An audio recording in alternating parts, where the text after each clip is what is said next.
보실 말씀은 히브리서 11장 7절로 8절을 보시겠습니다. 믿음으로 노아는 아직 보이지 않는 일에 경고하심을 받아 경외함으로 방주를 준비하여 그 집을 구원하였으니 이로 말미암아 세상을 정죄하고 믿음을 따르는 의의 상속자가 되었느니라. 믿음으로 아브라함은 부르심을 받았을 때에 순종하여 장래 유업으로 받을 땅에 나아갈새 갈 바를 알지 못하고 나아갔으며. 아멘.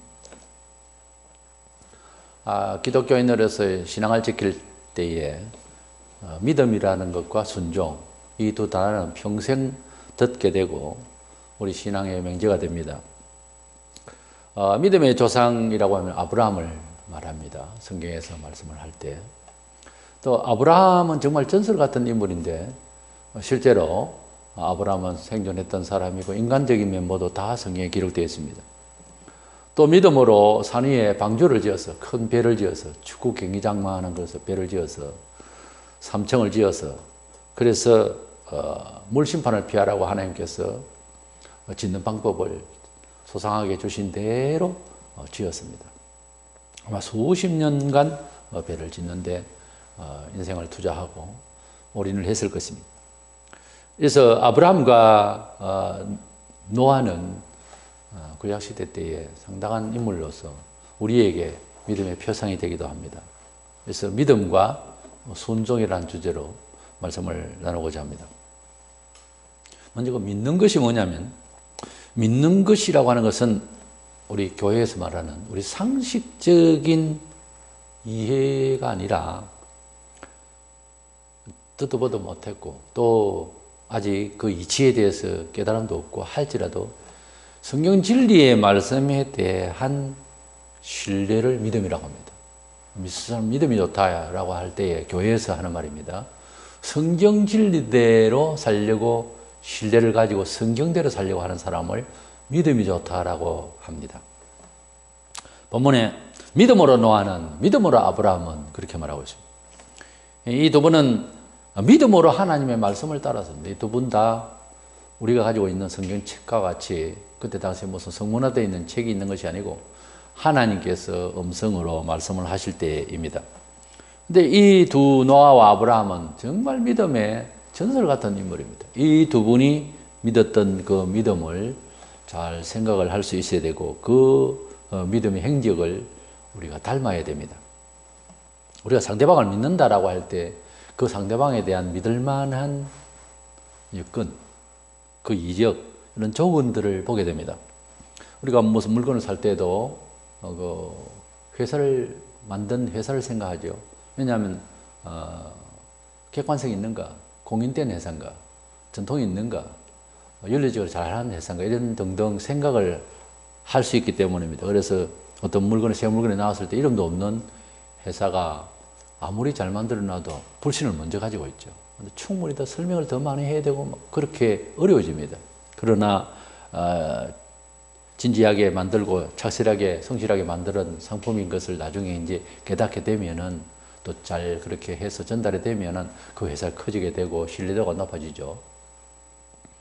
그러나 오래된 회사, 지금까지 써본 결과 그 상품이 괜찮다라고 이제 알려지게 되고 하는 큰 회사는 일단 이제 신뢰도가 상당히 상승되어 있기 때문에 잘못 만들어놔도 믿어주려고 하는 신뢰도가 고착되어 있다고 할까요? 그렇기 때문에 이제 잘못하면 속을 수도 있는 그런 여건도 있습니다만은 그 큰 회사는 역사를 위해서도 그렇게 거짓되게 하지는 않겠죠. 일단 우리가 상대방을 이렇게 신뢰하고 믿는다고 하는 것은 그 여건이 객관성이 있는지, 공정성이 있는지, 또 역사성이 있는지 이런 것들을 생각을 하게 됩니다. 안 그러면 이제 그 물건 상품에 대해서 그 상품이 어떤 사람에 의해서 손수 만들어졌는지, 어떤 기계로 만들어졌는지는 이제 신뢰가 좀 적게 가더라도 그 물건을 사용을 해볼 때에 유용성이 있고 단단하고 좋으면은 이 회사 믿을 수 있다, 이렇게 해도 되잖아요. 우리 예수님께서 하나님 아버지의 아들로서 이 세상에 왔노라고 하시고 또 사람을 구원하시기 위해서 이렇게 메시아 역할로 하러 오셨다고 말씀을 이제 우선 했어요. 근데 말씀을 증거하기 위해서 어떤 다른 역사도 보여주시면서 성자 하나님의 아들의 명분에 대한 이렇게 객관성을 위해서 이렇게 증거 자료를 위해서 기적을 베푸시거나 일들을 이렇게 보여주셨어요. 일반 사람이 할 수 없는 일들을 많이 하시죠. 죽은 자를 살린, 병든 자를 고치신다든지, 파도를 잔잔케 하신다든지, 떡 5개 물고기들 5,000명을 먹이신다든지, 이런 현장감이 있는 문화 속에서의 어떤 특별한 일들을 발휘를 하셔서 내가 성자 맞다라고 하는 자정을 위해서 일을 하셨습니다. 근데 대부분은 말씀을 통해서 감동을 시켜서, 그래서 사마리아 여인 같은 경우에 요한복음 4장에 어떤 기적을 보고 사람이 환희를 얻고 새로운 삶을 이렇게 갑자기 변화를 받게 된 것은 아니죠. 말씀을 통해서. 그래서 기독교 2000년 역사 동안 교회의 그 확산이랄까요, 전도의 그 열매가 꼭 그 이적이나 있고 이래서가 아니라 하나님의 말씀을 증거했더니 그 말씀을 믿는 사람은 믿고 안 믿는 사람은 안 믿어지는 것은 옛날에 지금 똑같습니다.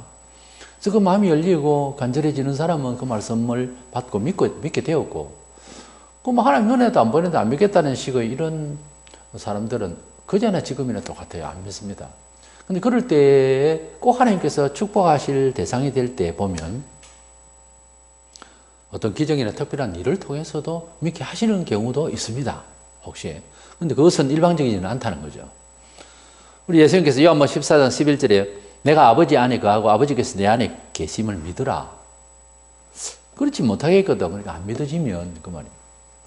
행하는 그 일로 말미암아 나를 믿으라고까지 하셨어요.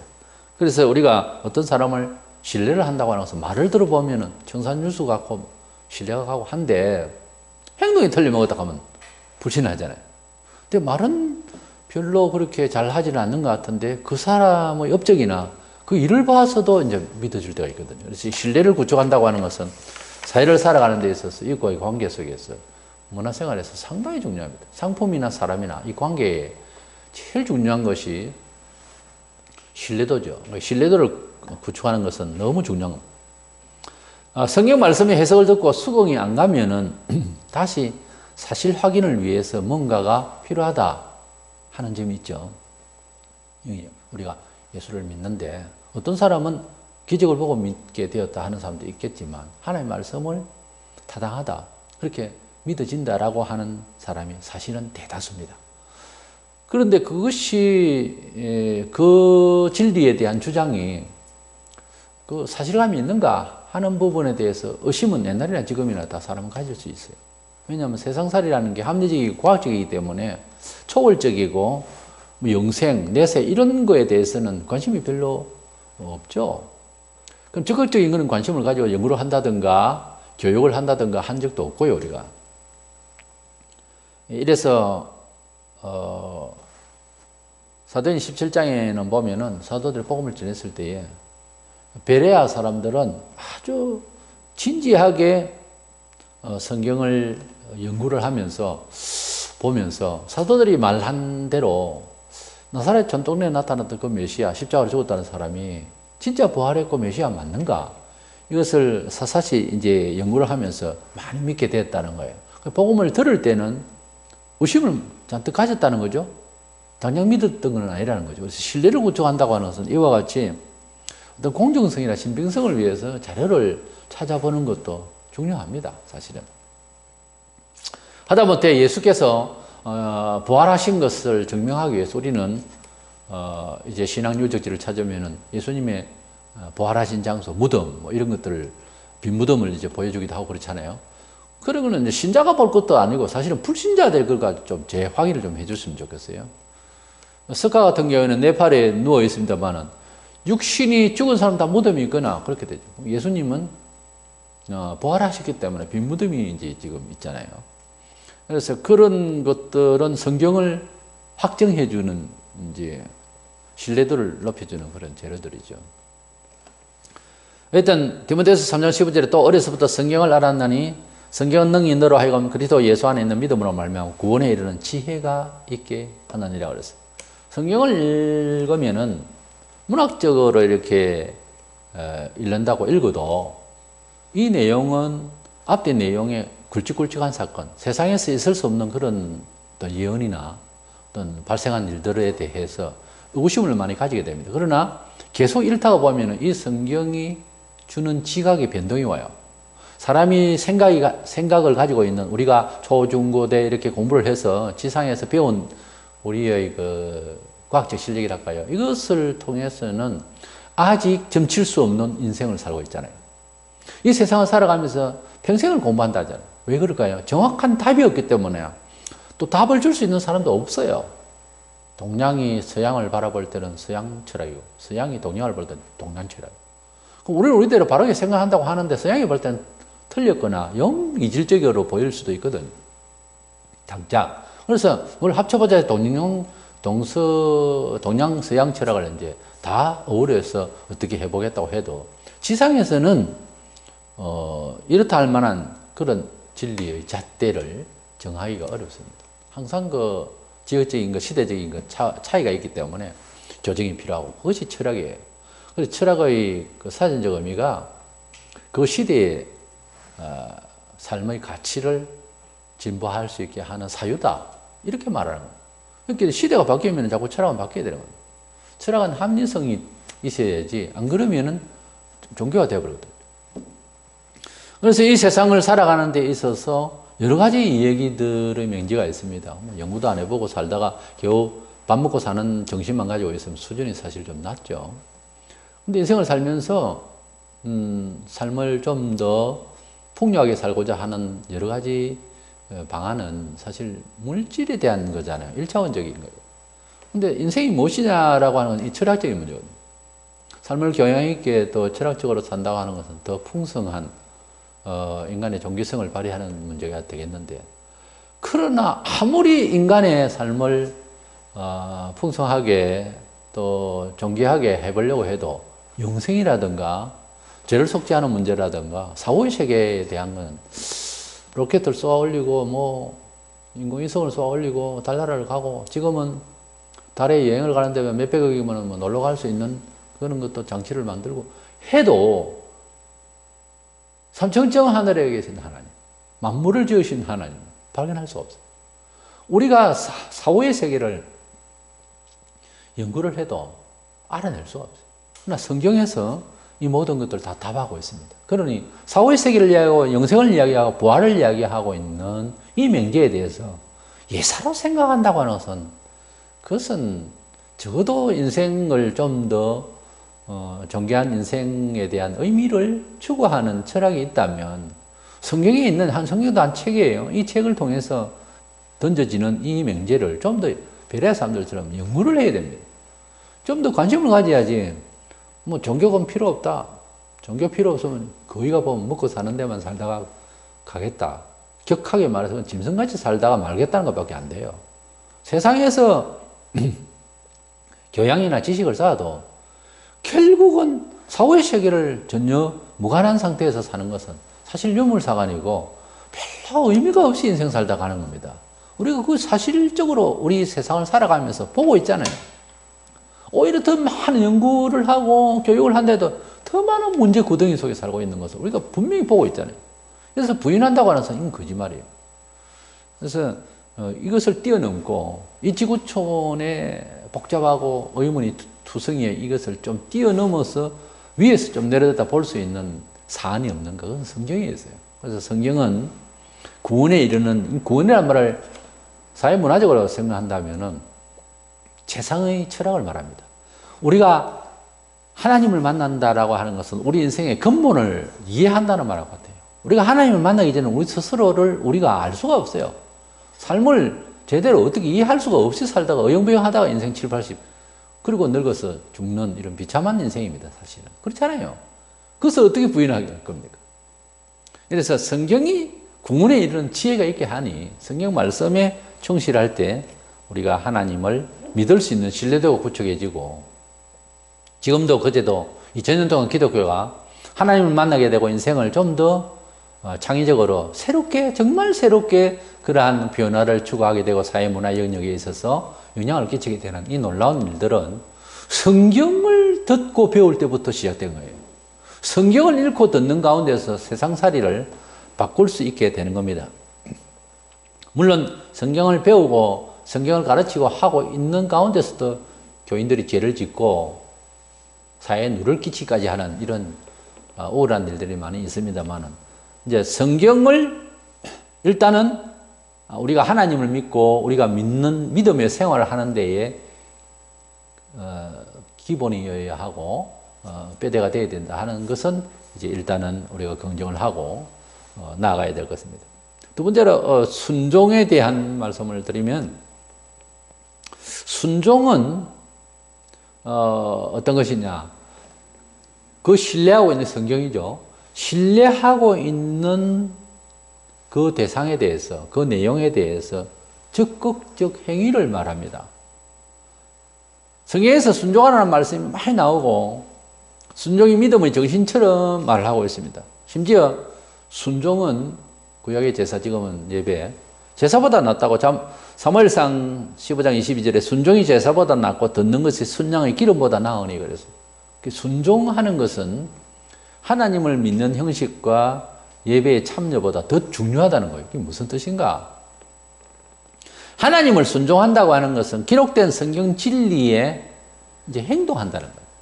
하나님 말씀을 많이 읽고 듣고 그리고 신뢰를 하는 것까지는 좋은데, 그것이 나의 삶에 있어서 행동으로 나아가야 돼요.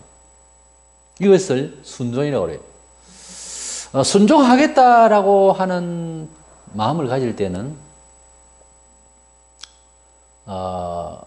불순종하려고 하는 기본적 인간의 의지가 원래 있었다는 거예요. 내가 하나님 앞에 이제는 순종하겠다면 고전까지는 지금 순종 안 했다 그 말이죠. 그러니까 내가 뭐를 순종을 하겠다는 말은 불순종하고 있었다는 전제를 말합니다. 그런데 어떤 사람은 성경 진리 말고 직통 계시를 받아, 환상을 받아오면 야 순종하겠다.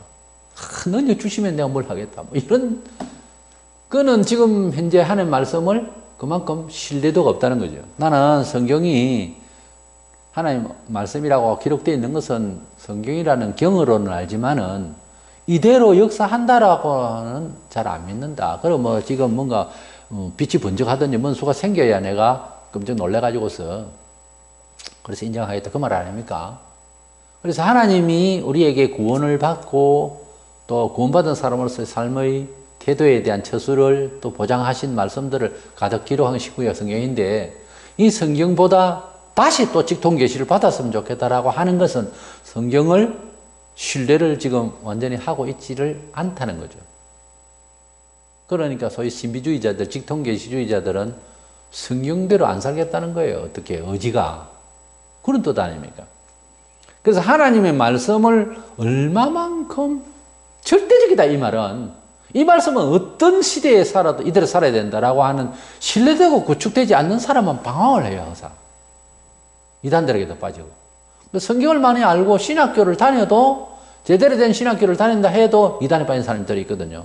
왜 그럴까요? 성경 말씀에 대한 지식이 없어서가 아닙니다. 유대인들도 성경을 많이 읽었잖아요.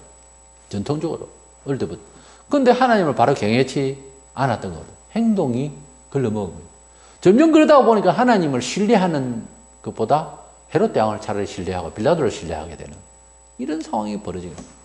그러니까 장담을 못합니다. 성경을 많이 알아도 성경대로 살아가는 연습의 그런 활동이 되어져서, 누적이 되어져서 믿음이 온전하게 나가야 되는데, 성경을 많이 알아도 성경대로 순종이 잘 안 되는 이런 태도, 성경이 말씀하는 대로 감흥이 잘 안 되고 그렇게 적용이 잘 안 되는 이것은 남의 탓이 아닙니다. 본인이 하나님 말씀을 그렇게 신뢰도를 많이 구축하지 못하고, 이건 하나님 말씀이 맞다라고 하는 인지 정도지 신뢰도를 안 가지고 있는 거예요. 사람이 신뢰를 해야 돼, 뭐 따라줄 것 아닙니까? 그 한 말씀대로 그대로 적용을 안 한다는 말은 신뢰를 못 하고 있다는 거죠. 하나님께 무슨 불만이 있는지 모르지만 하나님 어떤 면에서는 틀렸다 이거지. 인간적으로 말하자면은 그런 정도가 아니면은 그렇게 불순종할 수가 있겠습니까?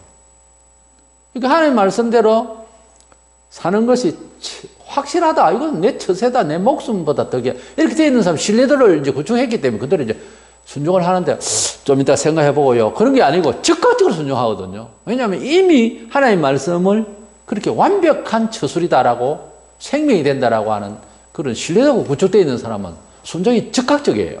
원하시면 바로 즉각적이에요.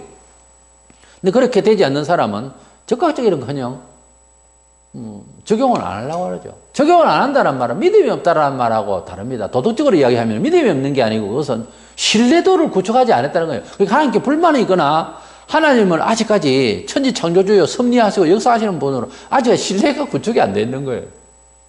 다른 말을 변명하면 안 됩니다. 그렇게 신뢰를 못 한다는 거지. 한 사람으로 보면 의심하고 있다는 거죠. 말하자면. 그거 아닙니까? 그거 아닙니까? 하나님을 의심 안 하는데요. 의심합니다. 의심하니까 순종 안 하는 거예요.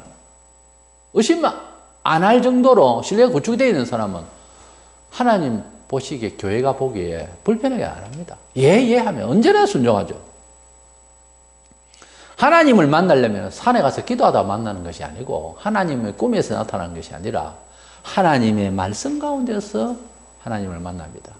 역사 속에서 하나님을 형상화했으면 좋겠다 싶어서 사람들이 기다렸는지 모르지만 예수 그리스도가 성자 하나님으로서 말씀이 육신이 되신 분으로 왔다고 그랬어요. 하나님의 존재 양식은 말씀, 사상, 뜻을 가지고 쓰고 음성이 들렸습니다. 구약시대에. 목적이 있고 인격이 있는 그 음성의 소리, 말씀으로 존재하신 하나님이 육신을 입고 오신 분이 예수라고 그랬어요. 성자이면서 예수라고 그랬어요. 하나님의 아들의 명분으로 오셨는데 하나님의 그 존재 양식의 말씀이 육신을 입고 오신 분이 예수라는 거죠.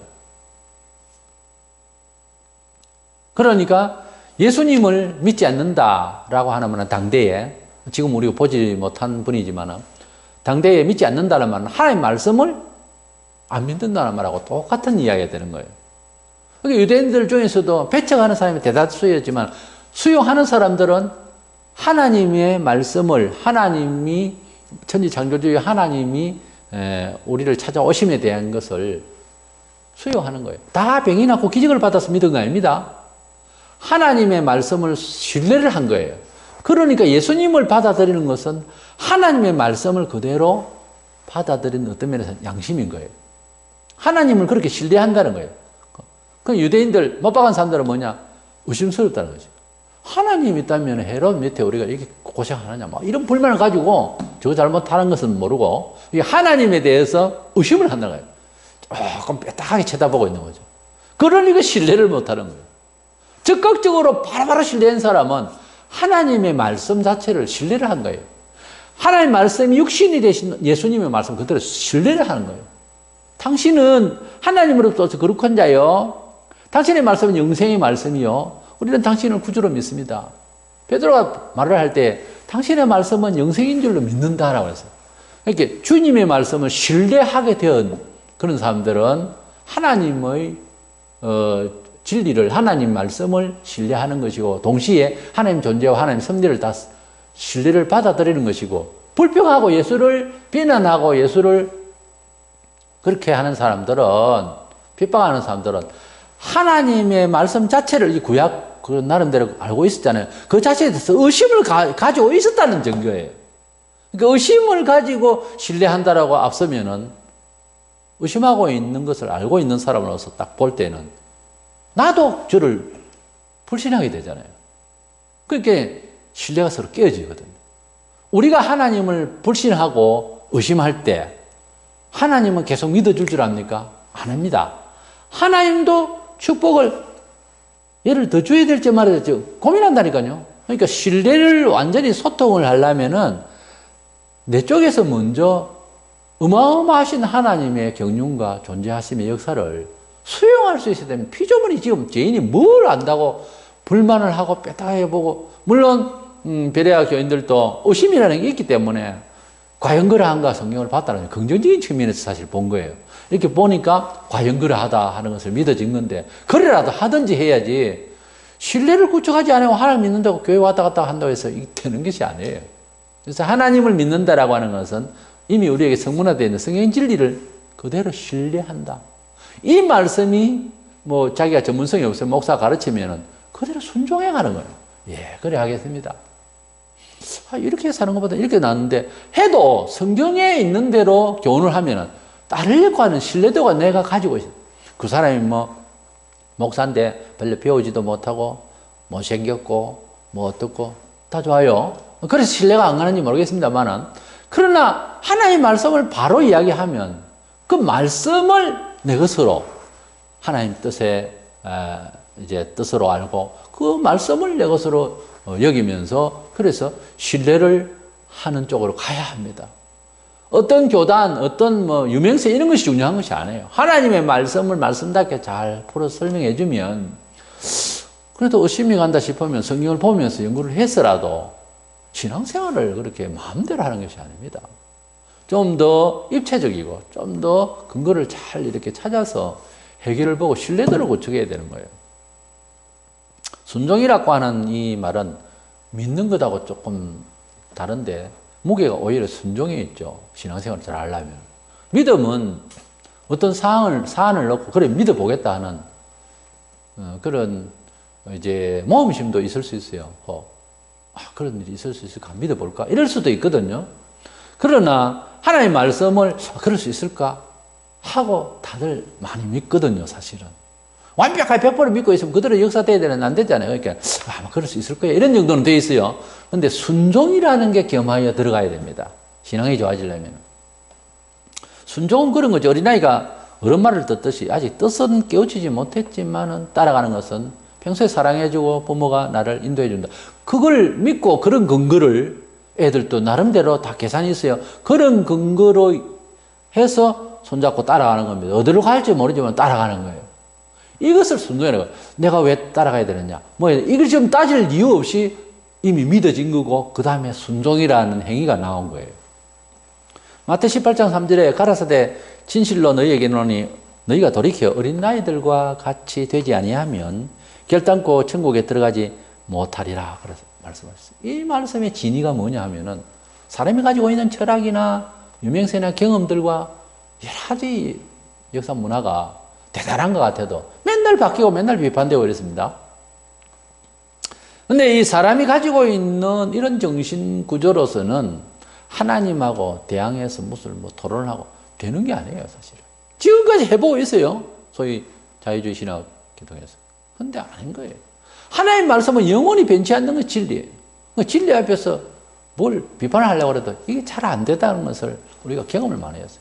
이렇게 해서 그렇게 해나가다가 교회가 망가졌어요. 지금은 교회가 완전 거의 파괴됐어요.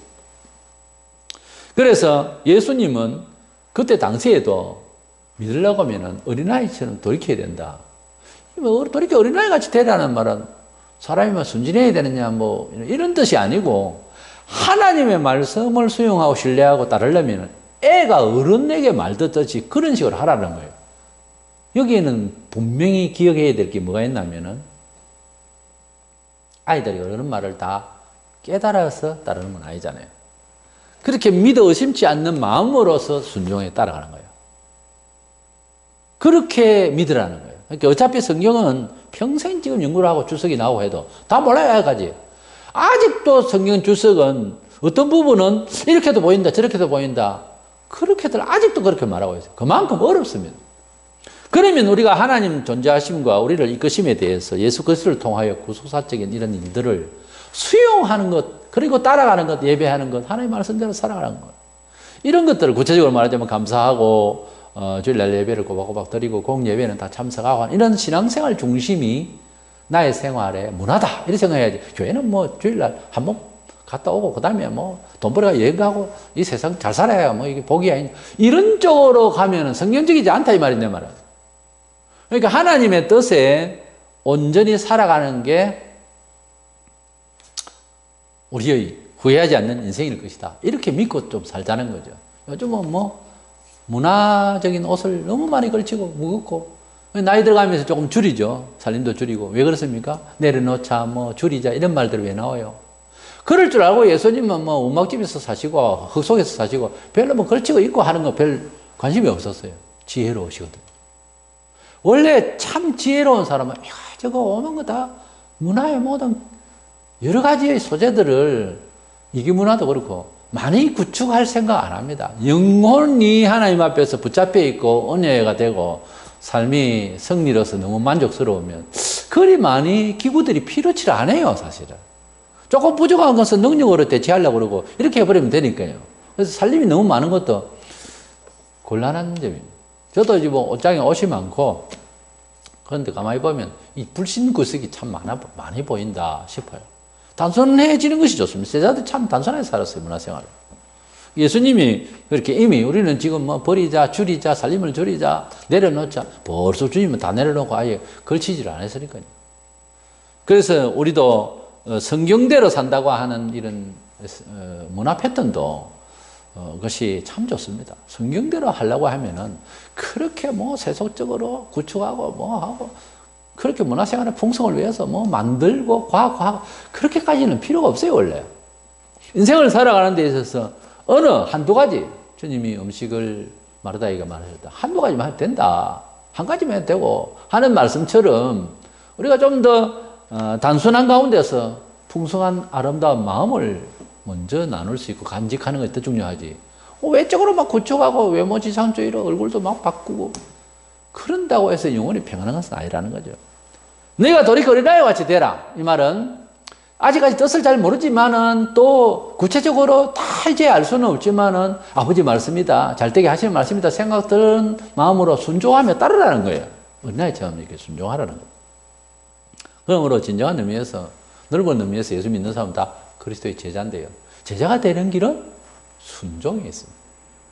믿음이 있으면 물론 믿음이 있어야죠. 제가 앞서 말씀드린 대로 믿음은 하나님의 말씀을 하나님의 말씀으로 성경을 말씀으로 이렇게 인지하고 그렇게 신뢰를 하는 것인데 우리가 살아보면서 반성을 해보니까 한번 믿어보자라는 정도가 많아요. 더 성경은 많이 알지만 이대로 될 거다 아마 되겠지 이런 정도가 많지 확실히 그대로 내 몸에 걸쳐져서 역사하는 건 아니잖아요. 그래서 하나님 말씀을 인정은 하지만은 그 믿음의 근거는 맞아요.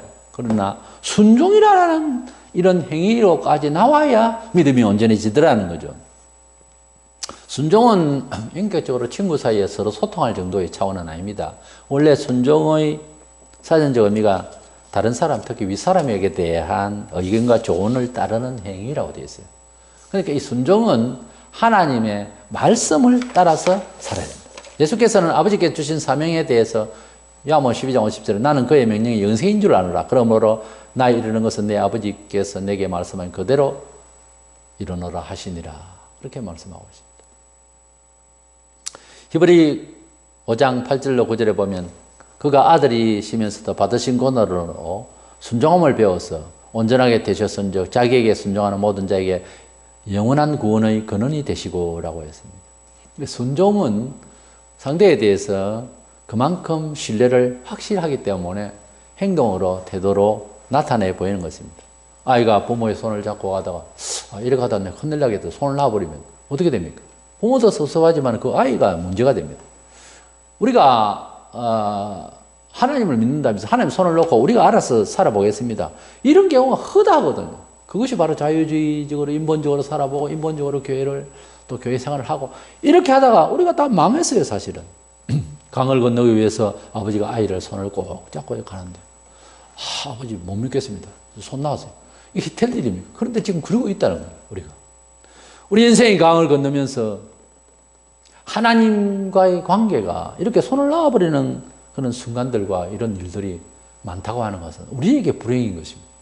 아무쪼록 우리는 하나님의 말씀에 순종하고 그 말씀을 믿었으면은 이제는 그렇게 순종으로서 이제 우리의 생활에 옮겨질 때에 우리의 하나님께서 그 믿음을 확정해 주시고 복을 주시리라 믿고 우리가 믿었던 이 하나님 말씀의 역사가 우리의 생활 속에서 순종함으로써 이루어지는 조화는 되시기를 원합니다.